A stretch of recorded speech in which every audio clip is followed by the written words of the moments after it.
The public address system at Cairo airport made a noise like a doorbell, and then the arrival of the Alitalia flight from Milan was announced in Arabic, Italian, French, and English. Tawfiq al-Masiri left his table in the buffet and made his way out to the observation deck. He put on his sunglasses to look over the shimmering concrete apron. The caravel was already down and taxiing. Tawfiq was there because of a cable. It had come that morning from his uncle in Rome, and it had been in code.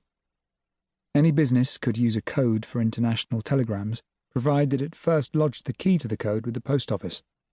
Such codes were used more and more to save money, by reducing common phrases to single words than to keep secrets. Tawfiq's uncle's cable, transcribed according to the registered codebook, gave details of his late aunt's will. However, Tawfiq had another key, and the message he read was, "Observe and follow Professor Friedrich Schultz, arriving Cairo from Milan, Wednesday, 28th of February, 1968, for several days. Age 51, height 180 centimeters, weight 150 pounds, hair white, eyes blue, nationality Austrian, companion's wife only." The passengers began to file out of the aircraft, and Tawfiq spotted his man almost immediately. There was only one tall, lean, white-haired man on the flight. He was wearing a light blue suit, a white shirt and tie, and carrying a plastic shopping bag from a duty-free store and a camera. His wife was much shorter and wore a fashionable mini-dress and a blonde wig. As they crossed the airfield, they looked about them and sniffed the warm, dry desert air, the way most people did the first time they landed in North Africa. The passengers disappeared into the arrivals hall. Tawfiq waited on the observation deck until the baggage came off the plane. Then he went inside and mingled with the small crowd of people waiting beyond the customs barrier. He did a lot of waiting. That was something they did not teach you, how to wait.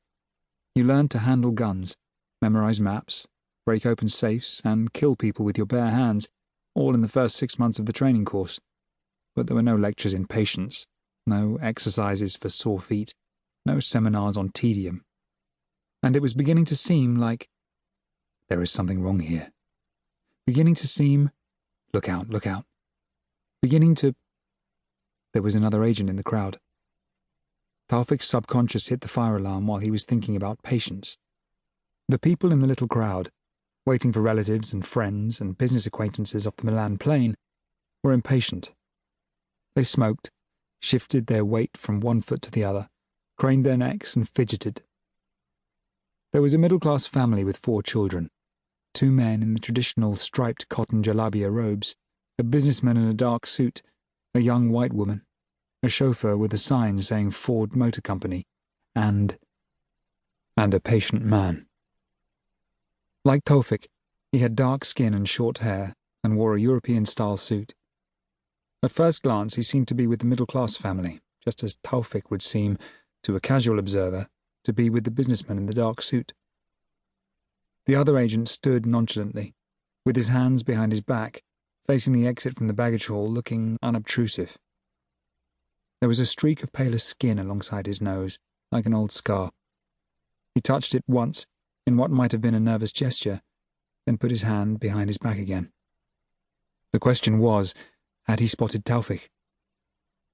Tawfiq turned to the businessman beside him and said, "I never understand why this has to take so long." He smiled and spoke quietly, so that the businessman leaned closer to him and smiled back, and the pair of them looked like acquaintances having a casual conversation. The businessman said, "The formalities take longer than the flight." Tawfiq stole another glance at the other agent. The man stood in the same position, watching the exit. He had not attempted any camouflage. Did that mean he had not spotted Tawfiq? Or was it just that he had second-guessed Tawfiq by deciding that a piece of camouflage would give him away? The passengers began to emerge, and Tawfiq realized there was nothing he could do, either way. He hoped the people the agent was meeting would come out before Professor Schultz. It was not to be. Schultz and his wife were among the first little knot of passengers to come through. The other agent approached them and shook hands. Of course. Of course. The agent was there to meet Schultz.